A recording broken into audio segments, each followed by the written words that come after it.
Friday, and it's the third time I've been out rucking this week. The first time I'm talking to the camera because it's been a busy week, very stressful.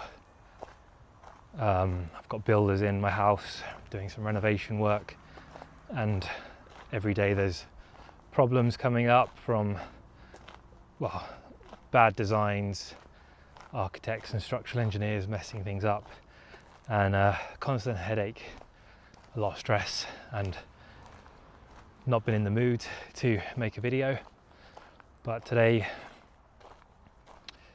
things are turning around. You have to get on with things, accept reality, do what you can to fix problems, and not worry about the stuff you can't. So just the same as with the rucking and health and fitness, just focus on what you can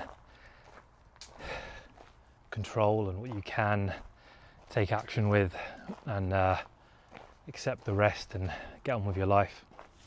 I haven't really felt like doing exercise, but I kind of know deep down that no one can do it for me.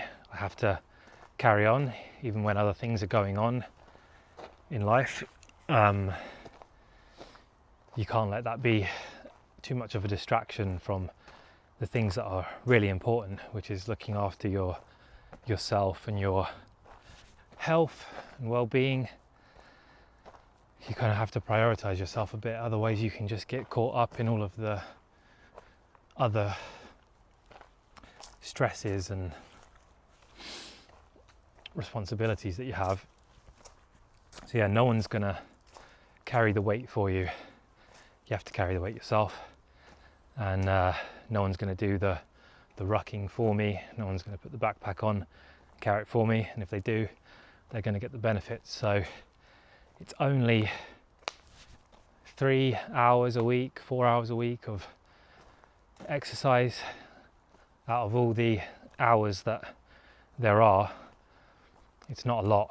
Sometimes you have to force yourself to just leave those problems behind, and for an hour at least try to get out and get some peace and just focus on the rucking, because you will feel better afterwards knowing that despite everything that's going on, you still did that.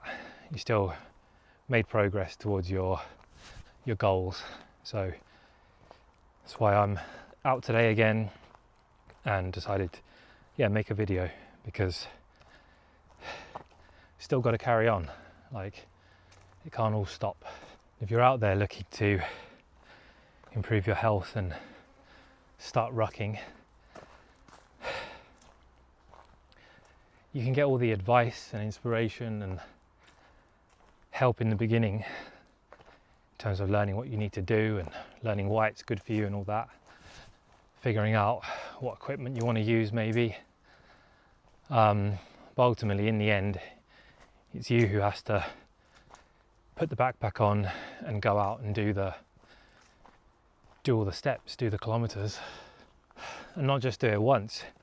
You've got to keep doing it. You've got to be consistent with it, and you've got to be consistent with it for a long time. And you'll see benefits in the beginning, but really you've got to build that habit and keep going with it. When you've been doing it for over a year consistently, that's when you really start to see the benefits compounding. That's when you'll look in the mirror one day and realise how much weight you've lost, how much stronger you're looking, how much better you feel just inside your body. You feel stronger in your joints, your muscles feel stronger, your legs feel stronger, you've got more energy, you're able to just perform better in the world.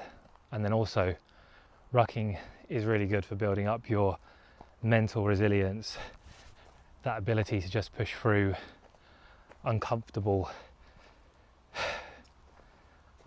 periods of time. Really, when you're carrying the backpack and it's heavy, I've got 25 kilos on my back, it's not an enjoyable thing. You can learn to kind of ignore it or learn to just accept it and push through with it. And then that applies over in other areas of your life where you just become mentally more resilient, probably because you have something to reference against. So when you're in another situation, for example, like standing up on the train for an hour because there's no seats, I remember I used to get really tired just standing up for an hour and nowhere to sit down, and mentally I would be thinking, I'm annoyed, I've not got a seat, and your kind of brain just focuses on the fact that you're uncomfortable and you'd really like to sit down. And then when you're used to carrying 25 kilos around for an hour, well, it's not really as difficult as that. And if you can survive this and get used to this and your body adapts to it and you strengthen up, nowadays if I have to stand for an hour on the train, it's really not a problem.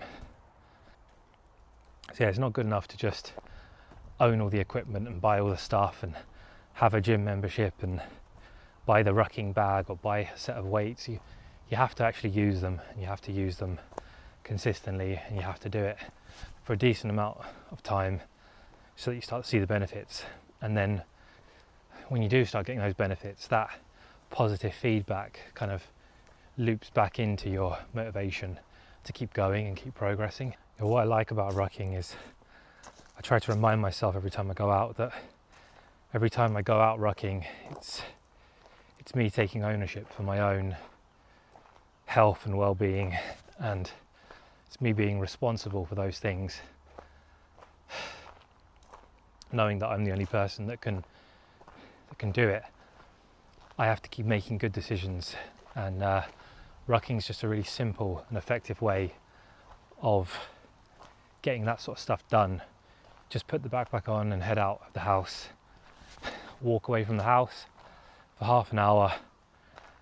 Now you've got to turn around and come back. And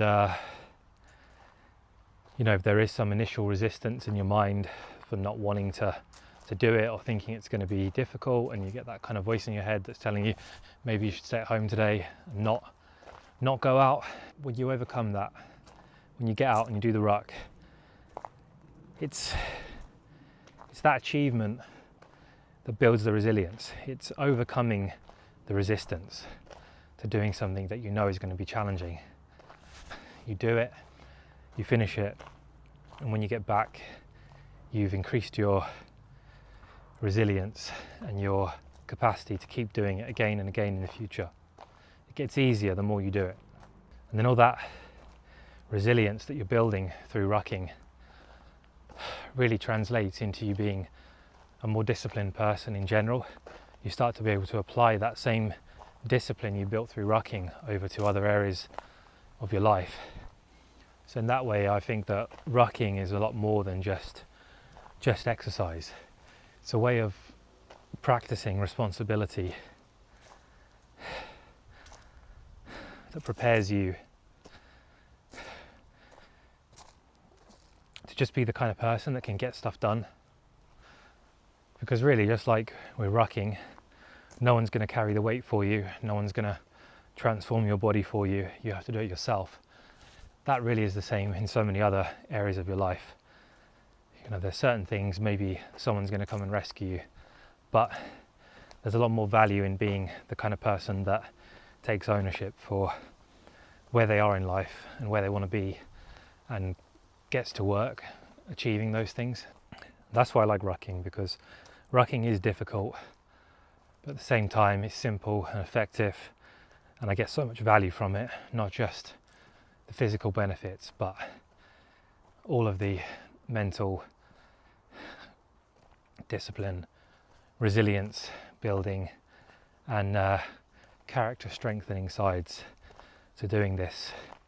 And I can't really think of an argument against that. Who doesn't want to be stronger, fitter, more mentally resilient, and just more capable in general?